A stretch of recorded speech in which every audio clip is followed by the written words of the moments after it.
Barcelona lost against PSG 4-1, no surprise there. I had the confidence, yes indeed, and believed that this Koeman side could do something different, but reality hits you like a truck, doesn't it? And for Barcelona, it came in the form of Pochettino and company. Of course, for many, the result hurts, but for me, what really pains me the most is the fact that this team doesn't learn from prior mistakes, and that is something very, very worrying. Because of this reason, for fans and for neutrals alike, I wanted to take the time just to dedicate a bit of focus into what exactly went wrong with Barcelona that night. And not only that, but what is going wrong with Barcelona in general. Get ready to find out the things that we can take away from Barcelona 1, PSG 4.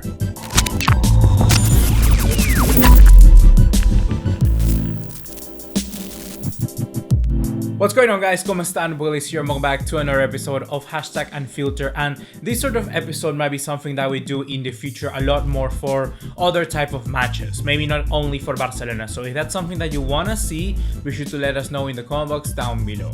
But just to start right away, I have divided the reasons that I have for you guys, the things that just went wrong for Barcelona, into two different categories. We have, first of all, the things that I blame on Koeman and the things that he needs to improve on.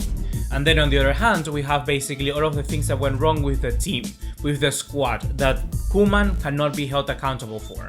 I would also like us to remember that perhaps when we talk about these situations, a lot of it can be traced back to the recruitment of the team and the, let's say, lack of preparation and sporting plan for Barcelona in a sense, as an entire unity, as an entire institution. Of course, all of that trails back to Bartomeu, so I'm not really discussing that much. I'm just talking about the things that could have been solved, that could have been remedied by Koeman and company for this precise moment. So let's just get this show on the road, basically. Let's start off with the things that Koeman has to be held accountable for.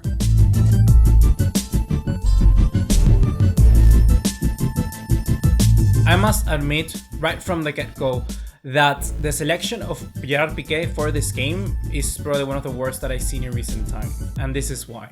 Gerard Piqué wasn't particularly bad in this game. He wasn't, but the thing that we must remember of this little section is that Koeman entered Barcelona as this commander, this general, this chief in disguise, that he had this very rigorous methodology that he was going to play youngsters, or not only youngsters, but basically any player that deserved the chance, the shot at playing, because they were better than the older ones. And that is something that here with Gerard Piqué didn't happen, because Mingueza had to start this game. He really had to, because he was probably one of the most only solid defenders that we currently had in our side. Lenglet was all over the place, Umtiti interchanging position with him constantly, Gerard Piqué injured, and Mingueza was probably the only player out of that defense that I could call a regular this season, because he has been, well, injury-free and playing not only a center back but also a right back, so he deserved a shot in a game like this one. Of course, it might have not been the best decision in hindsight, but we will never know. With all of this being said, the key is that Koeman is losing his commanding presence in the dressing room because of this decision. Because by playing Piqué, while others deserve perhaps a better chance, a lot of the players that might fall into that same category might be looking now the other way. And well, the next thing, it's only two here for Koeman that I blame, but the biggest thing that I really blame Koeman for is that he had a tactical blunder. Koeman is a manager that always looked to press very high, and he didn't follow his same process in this game. He fell back again into the Valverde model, he fell back again into what Quique Setién did. Quique Setién was a perfect manager that I thought that when it came to these instances, he was still gonna go down fighting, go down punching. Koeman, with Quique Setién alike, never really do this, because as soon as the game started, Barcelona were very defensive. They were instructed, basically Griezmann and Dembélé, to tuck inside in the left wing and right wing positions, and then create basically what was a line of 6. And that doesn't really spell confidence to you. And that is what I basically feel that Koeman should have avoided. By making the right team selection from the get-go, like we just mentioned, he could have perhaps just tried to go down with some sort of competence, but that didn't even happen. Koeman played to the disadvantages of our team instead of playing for the advantages that we have. And that is a huge mistake that not only him has done. And there must be a reason why all of these managers are doing that. Because Valverde, Setién and now Koeman, 3 managers in a row, have preferred to go down defensively rather than attacking. So now shifting blame from Koeman onto the squad, this very first point isn't something particularly that I can blame on any singular player, but as a collective, because as a defense goes, they are pretty much god-awful. I guess you could say also that this falls a little bit down onto the manager as well, but isn't really his fault, or neither is the players. Like I was saying at the start, there's this sort of kind of trace that we can pull all the way back to Bartomeu, and I think this is the case with this one, but I just had to mention because I think a lot of you guys are making the right assumption here. When you're defending as a team, there needs to be a collective, and Barcelona defend with the ball. That's basically the best way of explaining it, and when they don't have it, they have to pressure really fast to try and win it back higher up the field. If you're not pressuring, then you are not Barcelona. That's basically how it goes. You're not a competent side, because all of these top European elite teams are doing that, or at least want to try to do that, because the far away or the further away the opposing team are from your own net, then the more chances you're gonna get and the less they are. When we're talking about teams like this and they're not moving their pieces correctly simultaneously at the same time, then this team is gonna suffer, because they're gonna be just asymmetrical and fall down like a deck of cards. The reality of it all is that a team, to be very good defensively, they have to collectively defend. This is what all of the best teams in the world do. Manchester City, Bayern Munich, Liverpool have done it for a long time as well. And Barcelona doesn't have that luxury right now. And that is what they are suffering, because of this old generation that cannot keep up with the intensity of the game as it shifted now in this new generation of football. Football is more about the pacey players, about the physical players, about them trying to win the second ball. You see all the teams right now, PSG, City, Bayern, I repeat them all again, they are always trying to win that second ball. And as soon as you do that, then it's easier for them to continue attacking. And Barcelona doesn't have that right now. And another big part, and here I'm going to the second point that we can blame the team on, is that mentally, they are just vulnerable. If you're mentally weak, you're not going to be able to defend like you used to, because you're not going to be focused throughout a game. It's a clear example, a clear representation that whenever it comes to situations like this, Barcelona just struggles mentally a lot. It's a clear injury that has been ingrained in their brain. Ter Stegen is a perfect example of that, because in Ter Stegen we see a player that is the best goalkeeper in the world, in my opinion.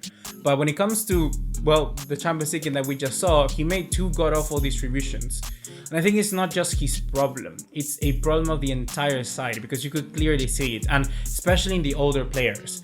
If these older players are not able to react like they used to what they're communicating to the youngsters, players like Serginho Dest and Pedri are gonna look lost, because they need some point of reference. And if you have a Piqué that is shouting everywhere with making zero sense, not giving any real instructions, you're gonna be even more kind of closing in your own shell, and you're never gonna be able to exert your same qualities like you used to before. And that is what Barcelona need to try and fix. I don't know how. Get a freaking psychologist on the site, really, and try to get to the bottom of this problem, because it's not just what they're playing. It's that every time that it comes to games like this, they just fall off a cliff. And the last point, the last thing that I have found out, is that basically this dressing room is not as united as we initially anticipated. When we take a look at the post-game and we see the fights between Piqué and Antoine Griezmann and the discussions that one can have on field indeed, but then the reaction of the players and what is basically the first thing they do. As soon as Koeman gave 2 days off, Antoine Griezmann was already on a plane. He may have an emergency, yes, I understand that. We don't know, that's the reality of it all. But if he doesn't, then it just speaks really, really bad of him, because he wasn't up to the task and being able to, like I said once again, mentally prepared to face the opposition and be ready to take some sort of criticism. As soon as they were off, all of them separated and went their own ways. And that is a dressing room that is not united. That is a dressing room that has some conflict, and that is something that they need to find a way around.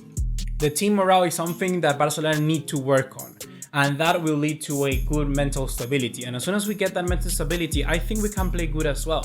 Because so many people talk about tactics, so many people talk about the formation on the starting 11, and I have talked about it as well here in this video.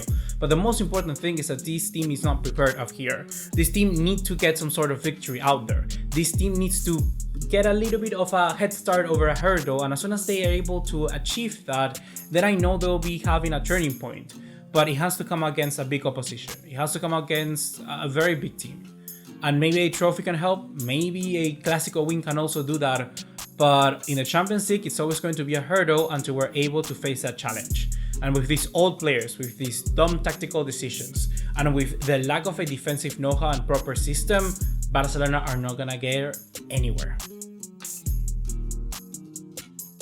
That's gonna be everything for right now, guys. Hopefully you have enjoyed. Be sure to let me know in the comment box down below what do you think of this video and the things that we have found out, and basically everything that went wrong for Barcelona in that game. If you learned anything new, consider subscribing and follow for more content just like this one.